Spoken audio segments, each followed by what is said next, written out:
तो आज हम बच्चों स्टार्ट करने वाले हैं क्लास 9 के कुछ मैथ्स प्रॉब्लम्स। ठीक है, तो मैथ्स प्रॉब्लम को देखो। पहला प्रॉब्लम है हमारा फैक्टराइज करना है। हमको क्या करना है? पहले फैक्टराइज करना है।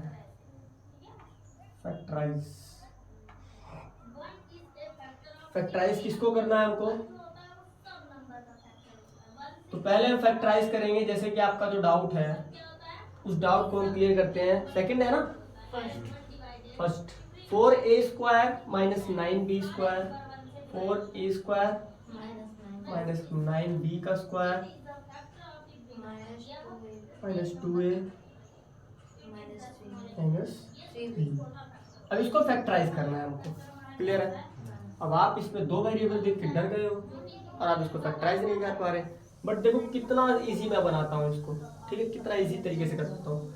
इसको आप क्या लिख सकते हो? 2 का स्क्वायर कर सकते हो, इसको a का स्क्वायर कर सकते हो, माइनस इसको 3 का स्क्वायर कर सकते हो, इसको b का स्क्वायर कर सकते हो, माइनस 2a माइनस 3। क्लियर? अब इसका होल स्क्वायर लिख सकते हो, 2a का होल स्क्वायर माइनस 3b का होल स्क्वायर माइनस 2a और माइनस 3 लिख सकते हो कि नहीं ऐसे? अब यहां से आपको क्या ये फॉर्मूला नहीं दिख रहा, ये वाला a² माइनस b²? तो इसका फॉर्मूला क्या होता है? a plus b a minus b, ये फॉर्मूला होता है ना। तो इसको किससे कंपेयर कर दो? a² से, इसको b² से कंपेयर कर दो। कंपेयर कर दोगे तो आपको ये दिख रहा है कि अगर a² माइनस b² की फॉर्म में है तो अब इसको किस फॉर्म में ले आएंगे? इस फॉर्म में, a प्लस बी और a माइनस बी की फॉर्म में ले आएंगे। अब देखो कैसे लाएंगे। तो यहां से पहले आपको a की वैल्यू पता होनी चाहिए। क्या पता होनी चाहिए? पहले a की वैल्यू। तो अगर हम a की वैल्यू निकालते हैं इसमें से, तो a की वैल्यू क्या आएगी? 2a क्या हो जाएगी? तो हम यहाँ a की वैल्यू लिख देते हैं। ठीक है, a की वैल्यू क्या आ जाएगी हमारे? 2a, क्योंकि स्क्वायर है ना, ये पूरा तो a² की वैल्यू है। देखो ऐसे निकालेंगे, a² इक्वल टू, अगर 2a² है हमारा, 2a² है तो स्क्वायर से स्क्वायर कैंसिल हो जाएगा, तो a की वैल्यू क्या आ जाएगी? 2a आ जाएगी। क्लियर यहां तक? तो a की वैल्यू आ गई, ऐसे ही b की वैल्यू निकाल लो। b² की वैल्यू क्या है? 3b का स्क्वायर है। स्क्वायर से स्क्वायर जब कैंसिल हो जाएगा तो b की वैल्यू क्या आ जाएगी? 3b आ जाएगी ना। मतलब b की वैल्यू आ गई आपके पास और a की वैल्यू आ गई आपके पास, दोनों वैल्यूज आ गई ना। अब इस फॉर्म में लिखना आसान हो जाएगा कि नहीं? a plus b a minus b. तो मतलब इस a² b² की फॉर्म को किस फॉर्म में लिख दो आप?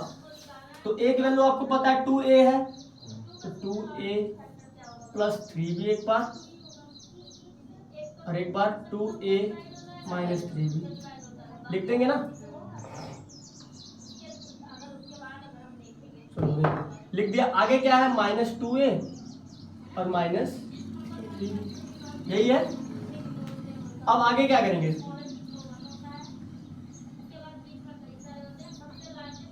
ये b और a की वैल्यू हमने निकाली है, इसको आप नोट कर लीजिएगा। आगे हम इसमें क्या करेंगे? अब देखो यहाँ 2a प्लस 3b है, यहाँ 2a माइनस 3b है और यहाँ 2a माइनस 3b है। क्या है? 2a माइनस 3b है ना यहाँ पे। तो अगर हम ऐसे करें अगले स्टेप में, 2a plus 3b 2a minus 3b, और इन दोनों में से क्या कॉमन लेंगे? कुछ कॉमन तो आ नहीं रहा, 1 कॉमन तो ले सकते हैं ना। कॉमन ले लिया हमने। क्या ले लिया? कॉमन क्या ले लिया? -1 कॉमन लिया है। अगर -1 कॉमन लिया है हमने तो अंदर क्या हो जाएगा? 2a भी प्लस हो जाएगा और 3b प्लस हो जाएगा। हो जाएगा कि नहीं? अब इस पूरे इक्वेशन में से, पूरे पॉलिनोमियल में से क्या कॉमन आ रहा है? 2a plus 3b 2a plus 3b common है। इसको बाहर ले लेंगे। क्या कर लेंगे? बाहर। 2a प्लस 3b हमारा क्या होगा? कॉमन हो गया। और अंदर क्या बचा? तो यहाँ तो ये कैंसिल हो गया, बचेगा सिर्फ क्या? 2a माइनस 3b और एक इधर क्या बचेगा? -1 बचेगा। यहाँ पर क्या हो जाएगा? क्लियर है? इसको नोट कर लो फटाफट, नोट कर लो, फिर हम अगला क्वेश्चन करेंगे।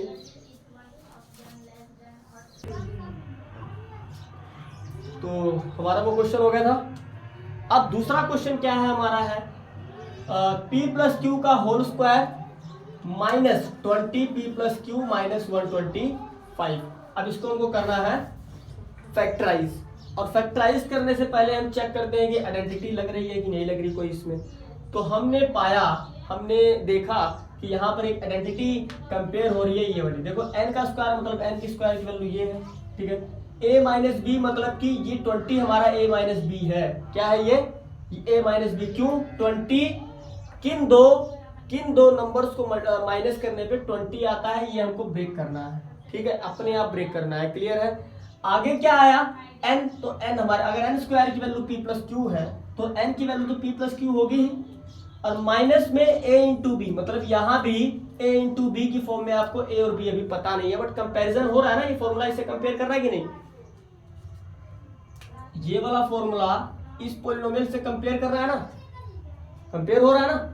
तो हम करेंगे क्या, अब इसको मिड टर्म मेथड से ब्रेक करेंगे, इस वाले इक्वेशन को मिड टर्म मेथड से ब्रेक करेंगे। ये वाला फॉर्मूला भी क्या है, मिड ब्रेक टर्म मेथड, ठीक है, mid break term method, clear है। तो यहाँ पर क्या होगा, अब हम जो हमारे पास ये जो क्वेश्चन है इसको हमने देखो ब्रेक किया।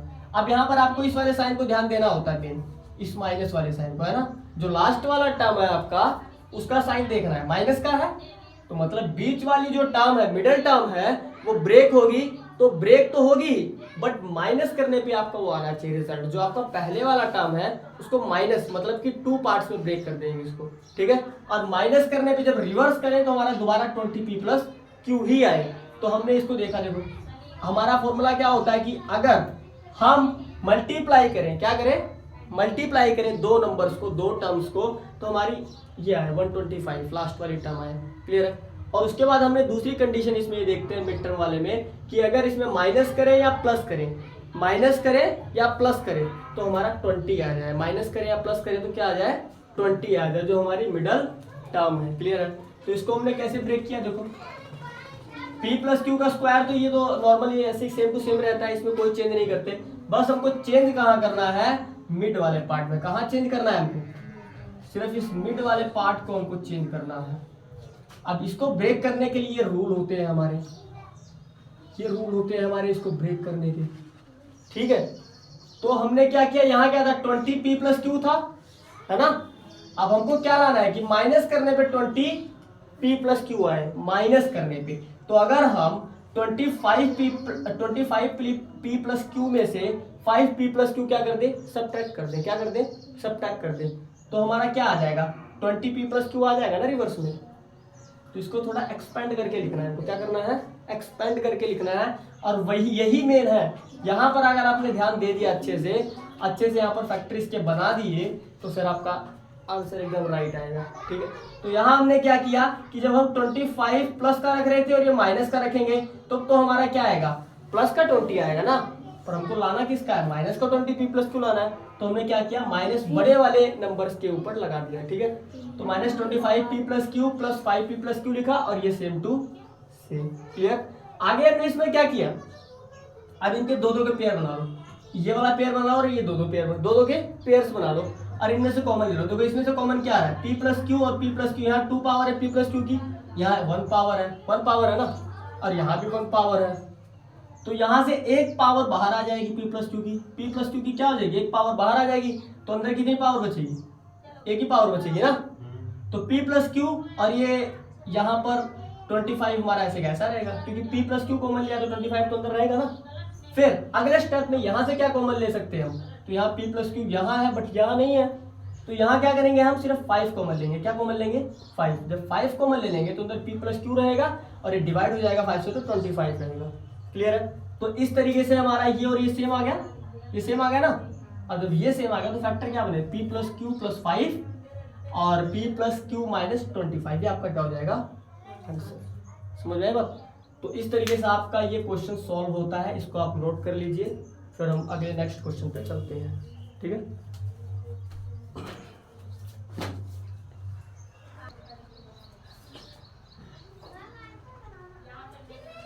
तो आज हम 103 into 107 को विदाउट मल्टीप्लिकेशन सॉल्व करेंगे। कैसे सॉल्व करेंगे, यूज करके, आइडेंटिटी का यूज करके सॉल्व करेंगे, ठीक है। तो अब अगर हम 103 है तो इसको इस तरीके से लिख सकते हैं 105 माइनस 2, और ये है 107 को 105 प्लस 2 लिख सकते हैं ना। तो यहाँ पर आइडेंटिटी क्या बन गई, a minus b a plus b बन गई, और ये a minus b a plus b किसके इक्वल होते हैं, a square minus b square. तो इसको भी हम किस फॉर्म में लाएंगे, a square minus b square की फॉर्म में, मतलब a की वैल्यू ये है, b की वैल्यू ये है, तो a square minus b square. जब 105 का स्क्वायर करते हैं हम लोग तो आता है 11,025, और इसका स्क्वायर करते हैं 4 आता है, इन दोनों को सब्ट्रैक्ट कर दो, आपका रिक्वायर्ड आंसर आ जाएगा। ये हमारा था मल्टीप्लिकेशन विदाउट मल्टीप्लाई, किसी भी मतलब यहाँ पर मल्टीप्लिकेशन ना करके हमको आइडेंटिटी का यूज करना है और तब आंसर निकालना था। क्लियर है? तो ये हमारा नॉर्मल सा एक टॉपिक और हो गया, तो देख लो और नोट कर लो।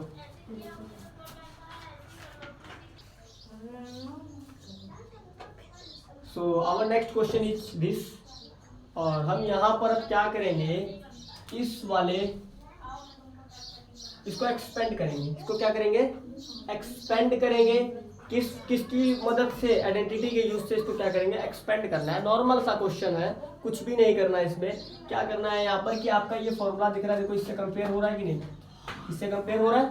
अगर ये इससे कंपेयर हो रहा है तो हम क्या करेंगे, इसका फॉर्मूला क्या बनता है, a square b square c square. तो इस फॉर्म में क्या करेंगे, हम इसको भी एक्सपेंड कर देंगे, जो हमने यहाँ एक्सपेंड किया है। देखो a का स्क्वायर b का स्क्वायर c का स्क्वायर, उसके बाद जो है इस फॉर्मूले के हिसाब से इसको हमने पूरा प्रॉपर्ली एक्सपेंड कर दिया है, ठीक है।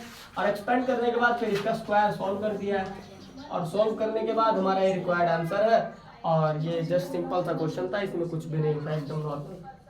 सो नोट कर लीजिए आप भी बोर्ड से देख के।